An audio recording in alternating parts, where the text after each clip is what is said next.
Pak Ayu, ya tenang aja di sini. Ada teman-teman semua. Tadi motornya hilang udah diganti oleh Pak John LBF, luar biasa, ya. Semoga menjadi amal ibadah Pak John LBF. Ya teman-teman ya. Terima kasih. Assalamualaikum warahmatullahi wabarakatuh. Waalaikumsalam. Jadi ini ada dua perkara yang memang sudah begitu menarik perhatian, makanya kami luangkan waktu hari ini hadir di sini, ya. Kalau Pak Hinca program resesnya di beberapa titik sudah selesai, hari ini nanti kembali lagi ke Dapil. Ya. Saya juga sudah 25% reses saya laksanakan. Malam nanti saya sudah kembali reses. Kebetulan Dapil saya ada di negara Jakarta Timur, bertetangga dengan Jakarta Selatan. Oke, teman-teman, hari ini ya satu perkara tadi Kalimantan Tengah, ya kita dengar ya pelaku yang sudah di PTDH, pemberhentian tidak dengan hormat, ya kami apresiasi. Cuma memang kami akan terus kawal diusut kasus sabu-sabunya, ya. Itu kan yang mempengaruhinya salah satunya sabu-sabu. Nah, itu yang penting di perkara yang Kalimantan Tengah. Kalau yang ini, Mbak Ayu ini, ya, yang terpenting sebetulnya satu, status kejiwaan orang ini.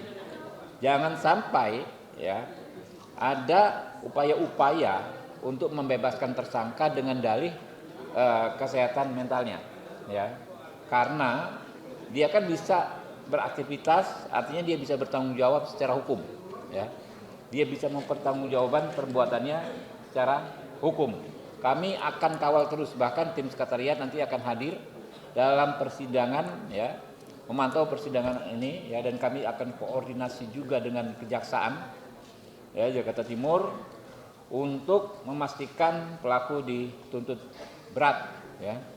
Karena saya pikir berulang ya Mbak Ayu ya peristiwanya ya. Dan kita juga jamin ya nih Mbak Ayu tidak diganggu. Kalau kemarin kan tadi ada misalnya di seolah-olah ada pengacara dari Polda dan lain sebagainya. Kita juga akan cari itu siapa orang-orang itu juga. Bukan begitu Pak kuasa hukum, ya. Dan sekarang sudah ada kuasa hukum yang baru, ya, dari timnya Pak John LBF, ya. Sama-sama kita kawal ya. Siap. Ya. Mungkin ada tambahan dikit dari senior saya, Bang Hinca Panjaitan. Bang Hinca ini begitu pedulinya dengan kasus ini, dari Simalungun kemarin ya kan langsung terbang ke sini. Silakan Bang. Ya, terima kasih teman-teman sekalian. Komisi 3 mempunyai rasa kepedulian yang tinggi sebagai rumah pencari keadilan. Oleh karena itu, kehadiran para pencari keadilan, terutama orang kecil, rumah ini menjadi tempatnya. Ibu Ayu adalah salah satu contoh hari ini. Sebelum-sebelumnya juga rekan-rekan mengikutinya. Begitu juga dengan Polda Kalimantan Tengah. Karena itu kami ingin menyampaikan kepada masyarakat luas, Komisi 3 ini adalah rumah kita semua untuk mencari keadilan. Itu saja pimpinan. Mbak Ayu ada yang mau disampaikan, Mbak Ayu atau tim lawyernya? Silakan Mbak Ayu, ngomong aja semuanya.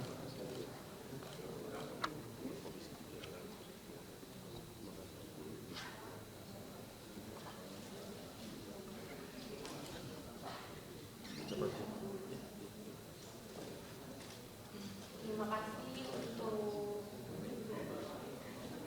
Pak Komisi 3 dan teman-teman sekalian, media-media, Bang John juga udah membantu kasus ini sampai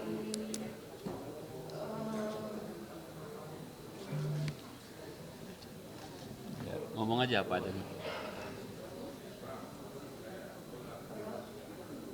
sampai kasus ini selesai.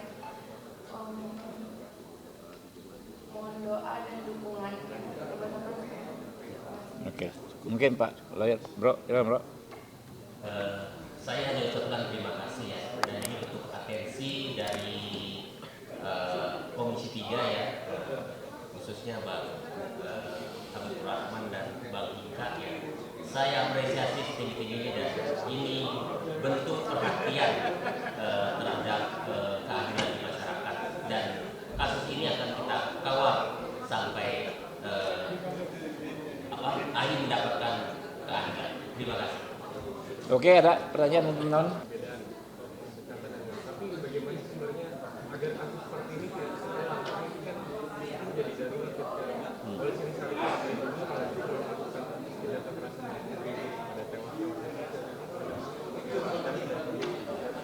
Ya terus kita evaluasi. Namanya oknum kan di mana saja ada, ya. Di Polri, di institusi lain, ya, di DPR juga banyak oknum, ya. Tapi kan kita bagaimana agar menciptakan sistem yang meminimalisir oknum. Kalau nggak ada sama sekali, bukan dunia namanya, mungkin di akhirat yang kalau nggak ada oknum, ya kan ya. Karena itu yang paling pertama kita pastikan adalah penindakan hukum yang tegas. Ya kan PTDH sudah dalam waktu cepat PTDH. PTDH itu kalau pengalaman saya kalau perkara-perkara biasa agak cukup lama ya. Lalu diusut juga secara pidananya. Ya kalau PTDH itu kan di patsus, kalau pidananya ditahan. Dua-duanya sudah dilakukan. Ya dan kita lihat juga pengembangan dari latar belakang terjadinya kasus ini.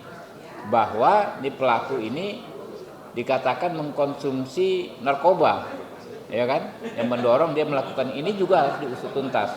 Jadi makanya kita minta ya Pak Kapolda untuk mengusut kasus seperti ini.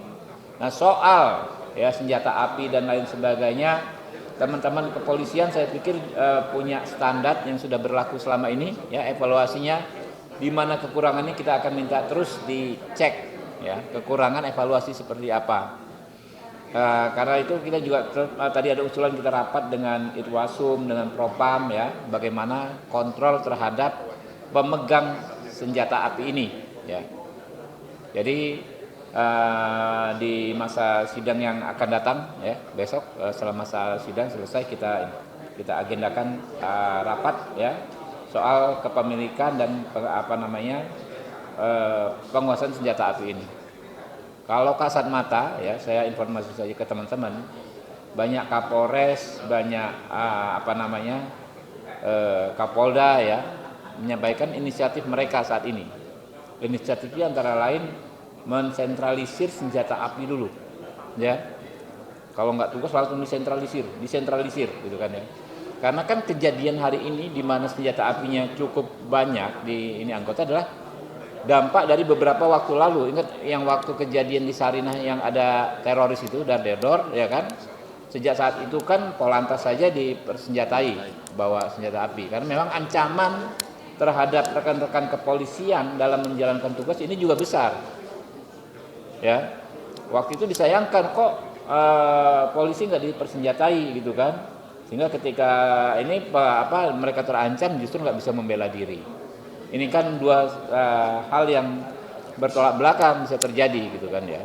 Jadi itu ya memang harus bisa melindungi diri mereka sendiri, melindungi masyarakat.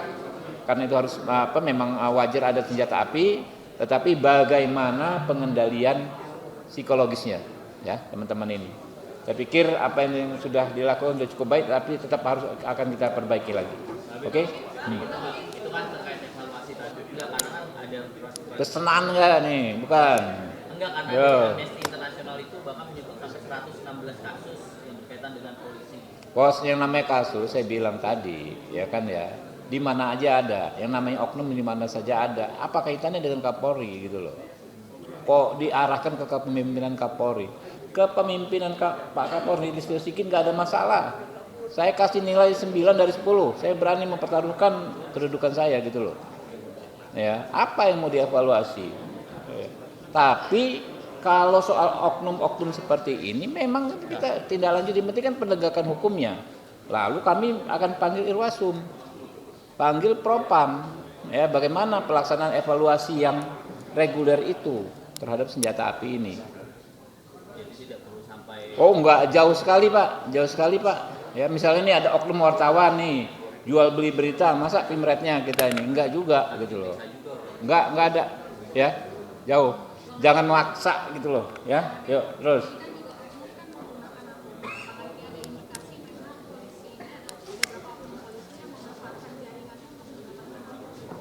Ya namanya oknum ya.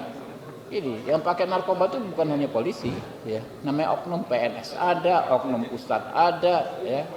Yang penting kan diusut, begitu dia terlibat diusut, dijatuhi hukuman. Sudah banyak loh ya. Bintang 2 aja terlibat narkoba. Kemarin Pak Teddy Minahasa jatuhi hukuman berat. Ada Kapolres di mana gitu kan ya? Mana ya, Batam atau mana? Ada juga ya? Ya ada ya, ada juga gitu loh. Jadi Pak Kapolri itu nggak pandang bulu kalau ada anggota yang terlibat